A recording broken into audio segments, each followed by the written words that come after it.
Iran Israel युद्ध में America की गिदर भपकी 48 घंटे का कितना गंभीरता से लेगा ईरान। अमेरिका के F-15 को ईरान ने मिट्टी में मिला दिया। अब तक 28 विमान मार गिराए हैं अमेरिका का ईरान ने। अब आप दर्शकों को मैं बताऊं कि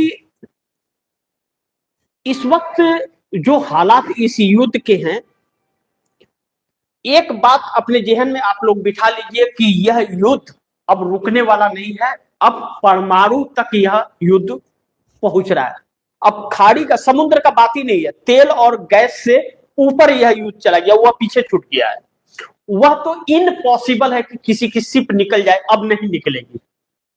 100% उसे लॉक कर दिया ईरान ने। अब बात परमाणु तक चली गई है और बात यहां तक आ गई है कि आपके मोबाइल नेटवर्क और संपर्क जो साधे जा रहे थे, उन सब के वायरों को समुद्र के नीचे काटने का यहां तक कह दिया कि पूरे दुनिया के कनेक्शन हम काट देंगे। और अगर ईरान के पावर प्लांट पर हमला कर दिया, जैसा 48 घंटा ट्रंप ने बोला था, 12 घंटा बीत गया, 36 घंटा बाकी है, तो दुनिया अंधेरे में चली जाएगी। और 4100 किलोमीटर के रेंज का मिसाइल छोड़ करके जो प्रदर्शन दिखा दिया है खाड़ी में ईरान ने, उससे अमेरिका दहला हुआ है। तो अब यह गिदर भपकी कितनी महंगी पड़ेगी यह तो मैं नहीं जानता, यह तो वक्त बताएगा। लेकिन ईरान जो कह रहा है वो कर रहा है। अब ऐसे में ईरान की तरफ से जो खबर निकल करके आ रही है वह बड़ी महत्वपूर्ण है। आप दर्शकों को सूचना चाहिए कि ईरान की तरफ से एक खबर आई है। ईरान संसद के अध्यक्ष एमबी गालिबा ने लिखा है, उन्होंने कहा है कि हमारे देश में बिजली स्टेशनों और बुनियादी ढांचे को निशाना बनाए जाने के तुरंत बाद, साफ तौर पर कहा है, बड़ी ध्यान से सुनिए ईरान ने क्या कहा है। ईरान के संसद के अध्यक्ष एमबी गालिबा ने बयान दिया है कि हमारे देश में यानी कि ईरान में बिजली स्टेशनों और बुनियादी ढांचे को निशाना बनाए जाने के तुरंत बाद पूरे क्षेत्र में महत्वपूर्ण बुनियादी ढांचे, ऊर्जा बुनियादी ढांचे और तेल सुविधाओं को वैध लक्ष्य माना जाएगा और उन्हें अपरिवर्तनीय रूप से नष्ट कर दिया जाएगा और तेल की कीमतें लंबे समय तक ऊंची बनी रहेगी और अपने दाहिने हाथ में जो कुछ है उसे नीचे फेंक दो, यह उनके बनाए हुए को निगल जाएगा। यह मैं नहीं कह रहा हूं, ईरान के संसद अध्यक्ष एमबी गालिबा का यह कहना है। अब 48 घंटे का जो अल्टीमेटम दिया है उसके जवाब में यह चीज आ गई है और सेना के प्रवक्ता ने भी मुंहतोड़ जवाब दे दिया है। अब उस परमाणु ठिकानों पर इन्होंने हमला किया तो इजराइल के 2 ठिकानों पर बीती रात हमला करके कई लोगों को खत्म कर दिया, ईरान ने नष्ट कर दिया, यानी कि मुंहतोड़ जवाब ईरान दे रहा है। अब ऐसे में रिपोर्ट्स जो आ रही है वो बड़ी चौंकाने वाली है। अब ट्रंप ने अपने धमकी में क्या कहा है, 48 घंटे का जो धमकी दिया उन्होंने, ट्रंप ने कहा कि होर्मुज को लेकर ट्रंप का सब्र खत्म हो गया, ईरान को दिया 48 घंटे का अल्टीमेटम, बोले नहीं खुला रास्ता तो बरसाएंगे बम।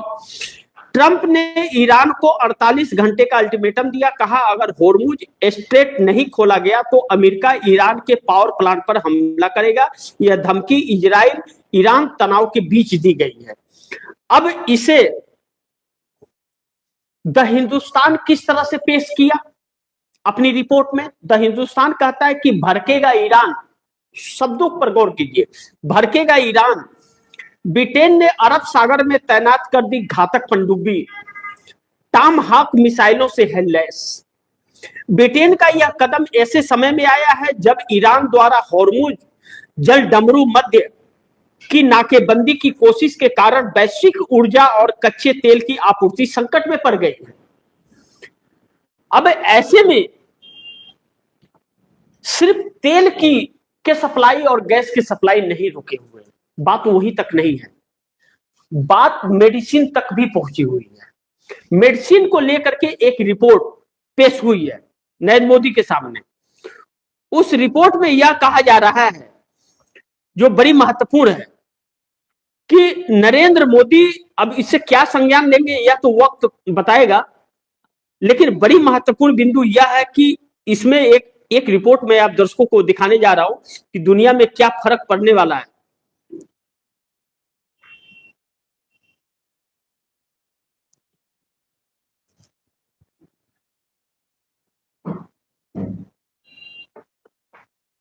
अभी क्रूड एलपीजी के बाद जंग की आग में झुलसने जा रही दवाइयां, फार्मा इंडस्ट्रीज पर दिखने लगा युद्ध का असर। ईरान इजराइल संघर्ष के चलते भारत में दवाओं का कच्चा माल और पैकेजिंग महंगी हो गई है, जिससे जरूरी दवाओं की कीमतों में 10 से 20% तक की बढ़ोतरी की आशंका है। और आगे ध्यान से सुनिए, भारत की फार्मा इंडस्ट्री काफी हद तक कच्चे माल यानी एक्टिव फार्मास्यूटिकल इंडस्ट्रीज APIs के आयात पर निर्भर है। Federation of pharma entrepreneurs fob के अनुसार महज 8-9 दिनों के भीतर इन कच्चे माल की कीमतों में 20% से 60% तक का इजाफा होने की उम्मीद है। उछाल देखा गया है, अभी तक देखा गया है। और अब आगे क्या, आगे कहा जा रहा है कि किन दवाइयों पर पड़ेगा सबसे ज्यादा असर, इसे बड़ी ध्यान से समझिएगा। दिल्ली ड्रग्स ट्रेडर्स एसोसिएशन का कहना है कि सप्लाई चेन प्रभावित होने से पैरासीटामोल, मेटफॉर्मिन, शुगर की दवा और एजिथ्रोमाइसिन जैसी दवाओं के दाम बढ़ने तय हैं। ये वो दवाएं हैं जिन्हें देश के लाखों मरीज हर दिन अपनी जीवन शैली का हिस्सा बनाते हैं। आगे, दवाओं के दाम बढ़ने के पीछे केवल युद्ध या रसायनों की कमी ही कारण नहीं है। दवा बनाने वाली कंपनियों के मुताबिक पैकिंग मटेरियल जैसे एल्युमिनियम और प्लास्टिक की लागत में भी 30 से 40% का इजाफा हो गया है। दवा की शीशियां, बोतलें और फाइल पेपर जैसे पैकेजिंग सामग्री कई गुना महंगी हो चुकी है। हालात की गंभीरता को देखते हुए विभिन्न फार्मा संगठनों ने केंद्र सरकार को एक इमरजेंसी रिपोर्ट सौंपी है। इस पत्र में चेतावनी दी गई है कि यदि सरकार ने तुरंत हस्तक्षेप नहीं किया तो देश में जरूरी दवाओं की भारी कमी हो सकती है और वर्तमान प्रोडक्शन कॉन्ट्रैक्ट घाटे का सौदा बन जाएंगे। यह रिपोर्ट भारत सरकार को सौंपी गई, लेकिन इस पर कोई विचार हुआ, कोई जवाब आया? नो, भगवान भरोसे देश को छोड़ दिया गया। अब सवाल यह है कि छोड़ दिया गया तो अब इसका क्या असर होगा, यह वक्त बताएगा।